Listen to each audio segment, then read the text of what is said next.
या देवी सर्वभूतेषु मां शक्तिरूपेण संस्थिता नमस्तस्यै नमस्तस्यै नमस्तस्यै नमो नमः।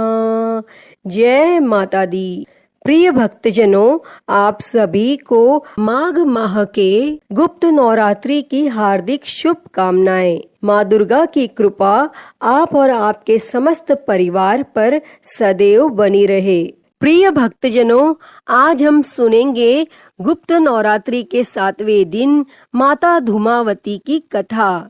माता धूमावती, जो कि 10 महाविद्याओं में 7वां स्थान इनका होता है। नवरात्रि का व्रत वर्ष में 4 बार मनाया जाता है, 2 गुप्त नवरात्रि के रूप में और 2 प्राकट्य नवरात्रि के रूप में। प्राकट्य नवरात्रि, जो कि चैत्र के महीने में और आश्विन के महीने में शुक्ल पक्ष प्रतिपदा तिथि से लेकर के 9वीं तिथि तक, इसमें माता दुर्गा के 9 स्वरूपों का पूजन किया जाता है। और वहीं गुप्त नवरात्रि के व्रत में, जो कि माघ के महीने में और आषाढ़ के महीने में शुक्ल पक्ष प्रतिपदा तिथि से लेकर के 9वीं तिथि तक 10 महाविद्याओं का पूजन किया जाता है। और जो भी भक्त सच्ची श्रद्धा के साथ, नियम और निष्ठा के साथ नवरात्रि का व्रत करते हैं और माता का पूजन करते हैं, तो उनके सभी प्रकार के दुख और कष्ट दूर होते हैं। गुप्त नवरात्रि के 7वें दिन माता धूमावती का पूजन किया जाता है।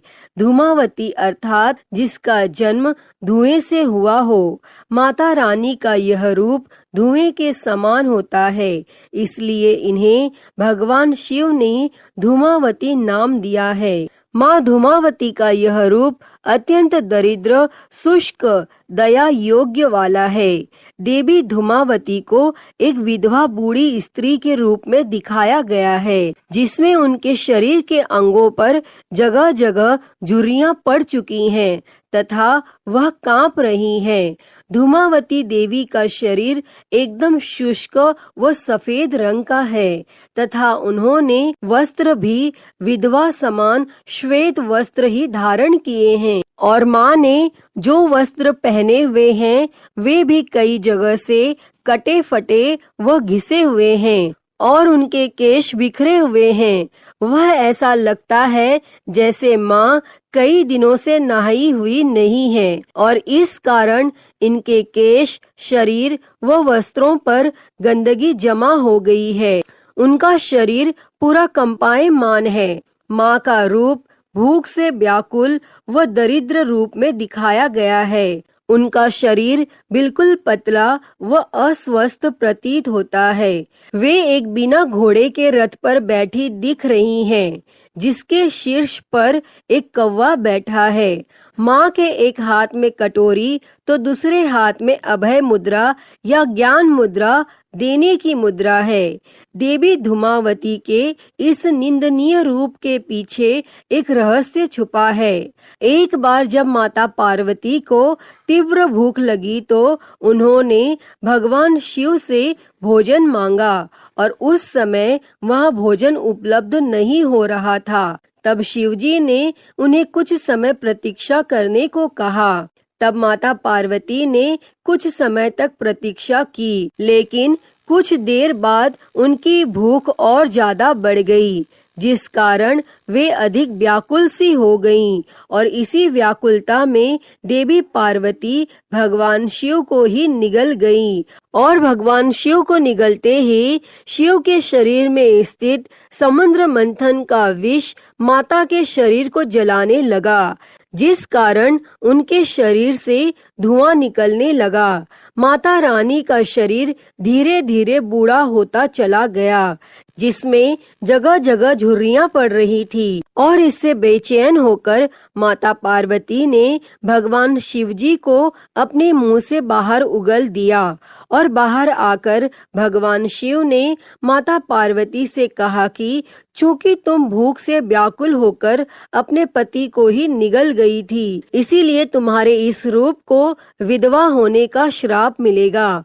बस इसी के बाद माता पार्वती के इस रूप को बूढ़ी विधवा के रूप में ही मान्यता मिली, जिसे एक दरिद्र, भूख से व्याकुल व बेचैन स्त्री के रूप में दर्शाया गया है।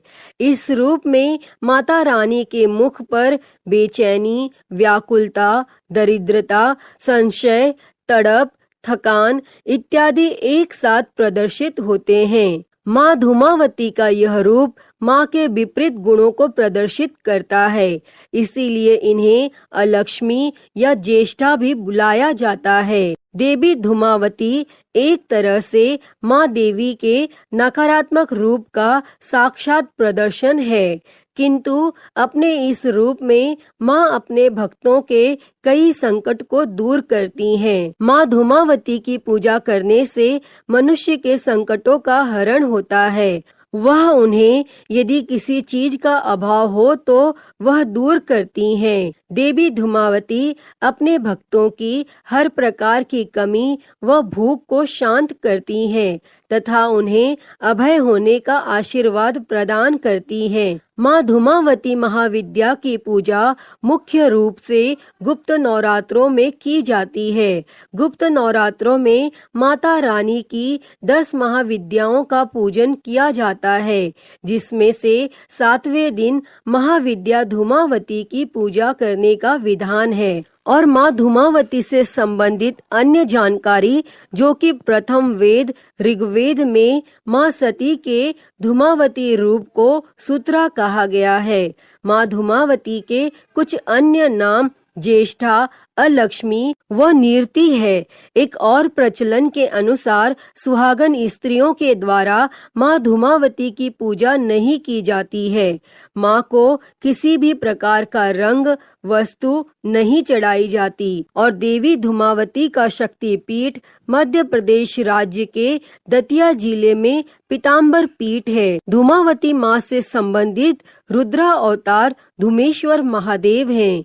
एक अन्य कथा के अनुसार माँ धूमावती का यह रूप राजा दक्ष द्वारा आयोजित यज्ञ में माँ सती के आत्मदाह करने के पश्चात उसके धुएं से प्रकट हुआ था और यह श्री कुल की 7 देवियों में आती हैं। तो प्रिय भक्तजनों, आइए सुनते हैं माता धूमावती से जुड़ी हुई एक पौराणिक कथा।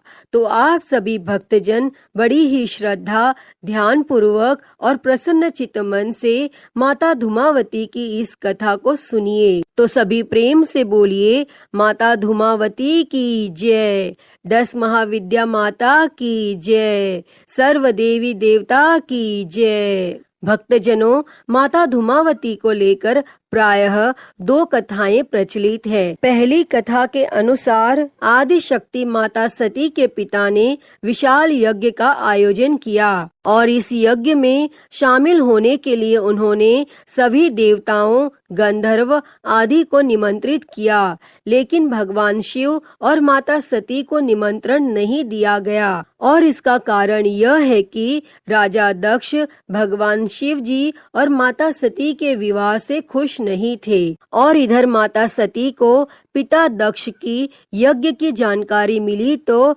एक बार उन्हें यह बात खराब लगी, लेकिन बाद में उन्होंने विचार किया कि पिता के यहाँ होने वाले यज्ञ में शामिल होने के लिए पुत्री को निमंत्रण की क्या आवश्यकता है, और यह सोचकर वह वहां जाने की जिद पर अड़ गईं।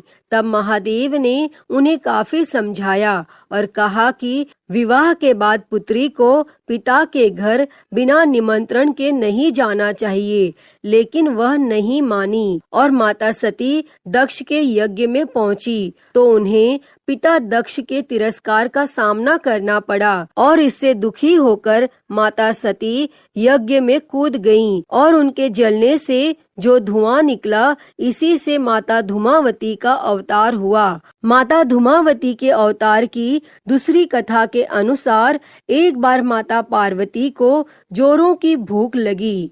उस समय कैलाश पर खाने के लिए कुछ नहीं था।